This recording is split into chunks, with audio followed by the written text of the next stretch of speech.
কিয়ামতের ময়দানে অবস্থা এমন হবে, বিক্ষিপ্ত মানুষ তারা একে অপরকে বলবে, আলা তানজুরু মাইয়াশফাউ লাকুম ইলা রাব্বিকুম, কে আছে এমন, কোন নবী আমাদেরকে আল্লাহর কাছে একটু সুপারিশ করিয়ে দিবে?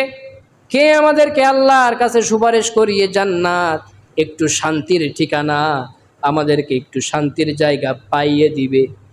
প্রথমে বিশ্বনবী সাল্লাল্লাহু আলাইহি সাল্লাম বললেন, এই কথা বলতে বলতে প্রথমে হযরতে আদম আলাইহিস সালামের কাছে চলে যাবেন।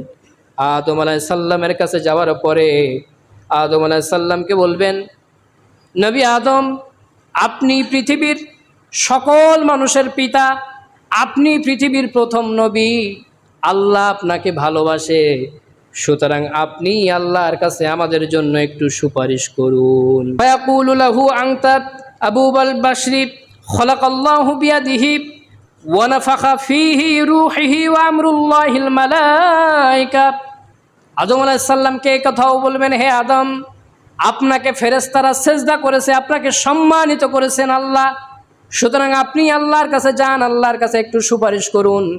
তখন আদম আলাইহিস সালাম বলবেন, আল্লাহ আমাকে একটা গাছের গোড়ায় যেতে নিষেধ করেছিল, আমি শয়তানের কুমন্ত্রণায় সেই গাছের গোড়ায় চলে গিয়েছিলাম।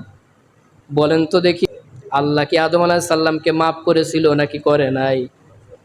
আল্লাহর কাছে আদম আলাইহিস সালাম দোয়া করে, রব্বানা যালামনা আনফুসানা ওয়া ইল্লাম তাগফির লানা ওয়া তারহামনা লানাকুনান্না মিনাল খাসিরিন। এ আল্লাহ, আমাকে মাফ করে দেন, আমি নফসের উপরে জুলুম করেছি, নিজের উপরে জুলুম করেছি। বলেন তো দেখি, আল্লাহ কি মাফ করে নাই? আল্লাহ মাফ করে দিয়েছিল, কিন্তু যখন মানুষেরা আদম আলাইহিস সালামের কাছে গিয়ে বলবেন, হে আদম, আল্লাহর কাছে একটু সুপারিশ করুন আমাদের জন্য, তখন তিনি বলবেন, আমি ওই যে গাছের কাছে গিয়েছিলাম, এই মুহূর্তে যদি আল্লাহ আমার কাছে প্রশ্ন করে, তোমাকে আমি নিষেধ করেছিলাম, নিষেধ করার পরও কেন গাছের কাছে গিয়েছিলে, আমি কি জবাব দিব আল্লাহর কাছে? ইয়া নফসি ইয়া নফসি, নফসি নফসি করবে যে আমি পারবো না, আমি আল্লাহর